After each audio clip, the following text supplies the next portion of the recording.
Hello and welcome to The Print. I'm Zoya, and in our Great Speeches series, we look back at a 2009 address by then Home Minister P Chidambaram. On September 14, Chidambaram spoke to senior police chiefs in New Delhi, outlining India's internal security threats, namely terrorism, Naxalism, and insurgencies. Why revisit this speech now?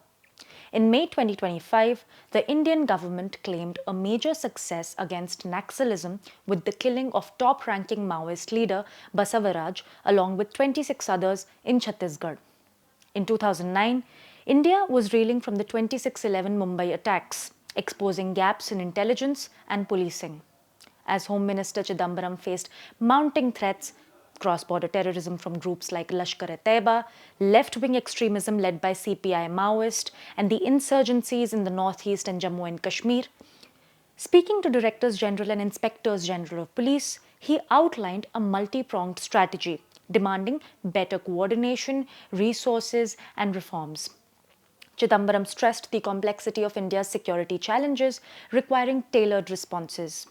He said, and I quote, India's security faces many threats from many sources.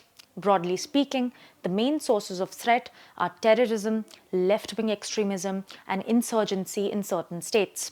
While violence is a common thread that runs through the three main sources of threat, there are significant differences between one kind of threat and another.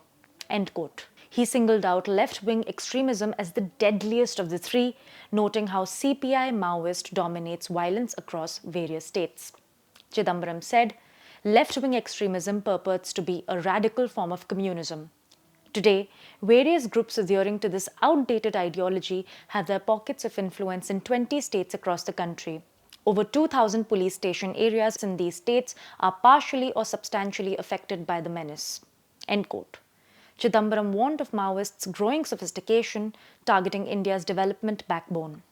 He said, the CPI Maoist has also improved upon its military wares and operational tactics.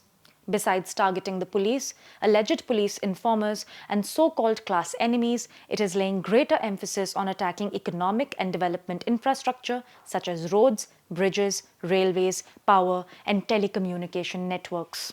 End quote.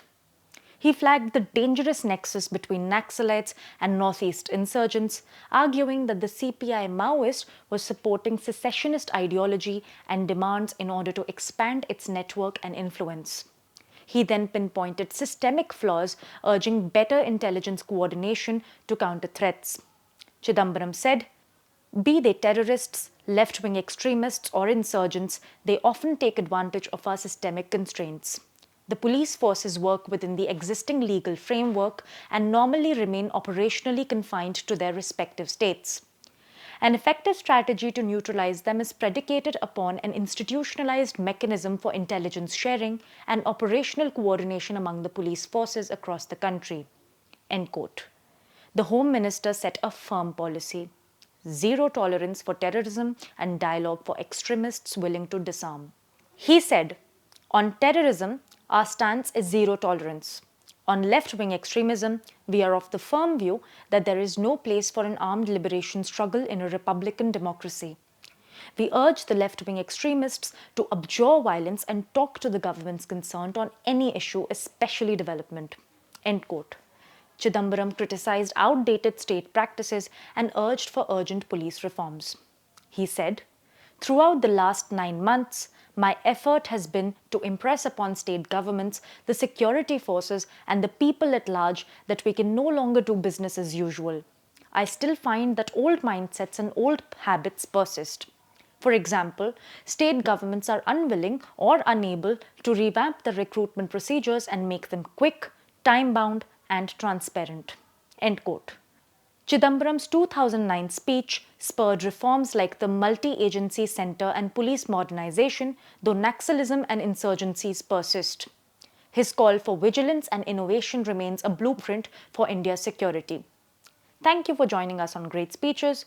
For more from The Print, become a subscriber at theprint.in/subscribe. I'm Zoya in Delhi. Tune in every day for more insightful stories.